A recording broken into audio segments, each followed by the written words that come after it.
आप सबका खैर मकदम है कश्मीर लाइफ के लाइव अपडेट्स में।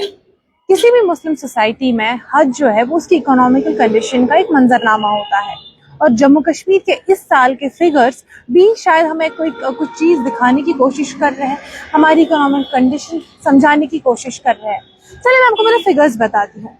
हज 2027 की एप्लीकेशन अभी जो है एक्सेप्ट हो रही है और इसकी डेडलाइन जो है, लास्ट डेट जो है अप्लाई करने का, वो है जुलाई 20। मतलब 5 दिन बचे हैं हज 2027 के लिए अप्लाई करने में। इस साल जो पिछले काफी सालों से कोटा चल रहा है जम्मू कश्मीर का, वो है 8,000 सीट। तो मतलब इस साल भी 8,000 लोग जम्मू कश्मीर से हज के लिए जा सकते हैं। और एप्लीकेशन कितनी रिसीव हुई है? 2300। सिर्फ 23 एप्लीकेशन रिसीव हुई है हज कमेटी को जम्मू कश्मीर की तरफ से। और वो यही कह रहे हैं कि जो भी एलिजिबल है, जिनके पास भी वैलिड पासपोर्ट है, क्योंकि एप्लीकेशन के लिए पासपोर्ट होना जरूरी है, वो इन 5 दिनों में अप्लाई कर ले। तो ये जो एप्लीकेशन, जो गैप हम देख रहे हैं, तकरीबन 6,000 के करीब 5700 सीट्स जो है जम्मू कश्मीर से वैकेंट जा रही है, ये एक सवाल खड़ा कर रहे हैं हमारी इकोनॉमिकल कंडीशन पे। क्योंकि कई लोग जो अगर हम पिछले सालों की बात करें तो कई लोग वहां जा रहे थे। अगर हम पहले 2018 की बात करें, 2018 में भी तकरीबन ऐसे 9,000 एप्लीकेशन थी, 9,000 सीट्स थी और एप्लीकेशन रिसीव हुई थी 32,333। मतलब इतनी हाई नंबर ऑफ एप्लीकेशन। तो उसके बाद जैसे हमें पता ही है, सीट्स होती थी, डिजिटली बताया जाता था, एक रैंडमली सिलेक्शन होता था कौन जा सकता है। उसमें 32,000 सीट्स 2018 में जो है एप्लीकेशन रिसीव हुई थी। उसके बाद अगर हम और कुछ कंसेक्यूटिव पिछले 4-5 सालों की बात करें, 2023 में भी ये नंबर काफी हाई था। पहले तो अपनी वही 8,000 की सीट्स थी, पर जो बाकी स्टेट्स है, बाकी यूटी से, अगर वहां पे एप्लीकेशन वैकेंट रह जाती है, वहां पे सीट्स वैकेंट रह जाती है, तो उन सीट्स को फिर रीडिस्ट्रीब्यूट किया जाता है। तो ओवरऑल 2023 में जम्मू कश्मीर से 12,000 सीट्स थी और उसके बाद एप्लीकेशन रिसीव हुई थी टोटल 14,500। उसके बाद 2024 में अगर देखें तो तब भी तकरीबन 11,500 के करीब, 12,000 के करीब सीट्स थी और एप्लीकेशंस थी 7,800।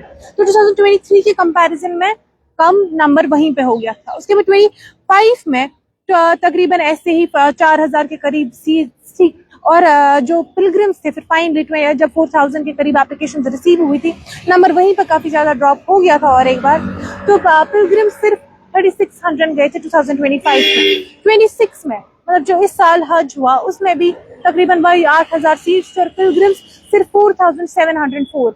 मतलब सीट्स काफी ज्यादा वैकेंट इस साल भी थी। अब जो 27 जिसकी जो आने वाला सीजन है, जो आने वाला साल है, वहां पे हज होने वाला है, उसमें भी हम यही देख रहे हैं कि गैप काफी ज्यादा है। सीट्स जो टोटल 8,000 है और एप्लीकेशन अभी तक सिर्फ 2,300 है। इवन दो एक पॉसिबिलिटी है कि ये डेट एक्सटेंड होगा, बट फिर भी ये नंबर काफी ज्यादा अलार्मिंग है। अगर हम अभी कॉस्ट पर बात करें तो ऑफिशियल्स का कहना है कि इसका सबसे बड़ा रीजन जो है ये एप्लीकेशंस का जो साल दर साल नंबर ऑफ एप्लीकेशंस गिर रहा है, इसका बहुत बड़ा रीजन है कि हज एक्सपेंसिव हो रहा है। ओवरऑल अगर हम देखें, पहले जो प्राइस, जो कीमत है गवर्नमेंट रूट के थ्रू, तकरीबन 4 लाख के करीब है। उसके बाद प्राइवेट रूट में ये इंक्रीज हो सकती है क्योंकि कई जो लोग हैं वो प्राइवेट रूट के थ्रू प्रेफर करते हैं जाना। इवन दो जो हिंदुस्तान में प्राइवेट कोटा है, वो ओवरऑल जो हज एप्लीकेंट्स है जो हज यहाँ से हिंदुस्तान से जाते हैं, उसका टोटल 30% जो है वो प्राइवेट जाते हैं और उसमें कोई ऐसे स्टेट वाइज डिस्ट्रीब्यूशन नहीं होता है। तो तकरीबन 6 से 8 लाख वो कॉस्ट कर सकता है। उसके बाद जो अब इस साल बता रहे लोग कि काफी एक्सपेंसिव हो रहा है, बिकॉज जो सऊदी रियाल है वो रुपये के अगेंस्ट वो ज्यादा एक्सपेंसिव हो रहा है। वहीं सऊदी अरब में भी कुछ टैक्सेस वगैरह भी इंक्रीज हो गए, जिस वजह से लोगों के लिए और ज्यादा एक्सपेंसिव हो गया है। वही काफी लोग अब ये प्रेफर करते हैं, वो हज के बजाय उम्रा प्रेफर करते हैं, क्योंकि उम्रा जो है थोड़ा सा बजट, उसमें भी बजट का ही रीजन होता है कि वो लोगों का लोग जो उसमें हज के कंपैरिजन में कम पैसे भरने होते हैं, तो वो उस वजह से प्रेफर करते हैं उम्रा ही। एंड इनफैक्ट जो ये हज एप्लीकेशन है 2,300, इसमें कुछ 10% कैंसिलेशन चांसेस भी होते हैं। 10% सीट्स कई बार कैंसिल भी होती है because of the budget issue. Budget एक और बार इशू है वहां पे।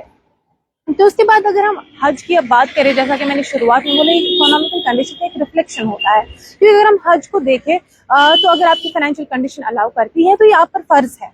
इसका मतलब जो मुस्लिम सोसाइटीज है वहां पे कौन कितना वेल ऑफ है, वहां के लोग कितने वेल ऑफ है, ये उसका एक सिंबल है। और जम्मू कश्मीर के जो फिगर्स है 8,000 के कंपैरिजन में 2300 एप्लीकेशंस, ये एक सवाल है और ये सवाल हम सबको खुद से पूछना चाहिए कि क्या ये नंबर्स हमें कुछ बताना चाह रहे हैं, क्या हमारी इकोनॉमिकल कंडीशंस में सुधार आ सकता है, या क्या ये नंबर ऑफ एप्लीकेशंस है ये इंक्रीज हो सकते हैं फिर से।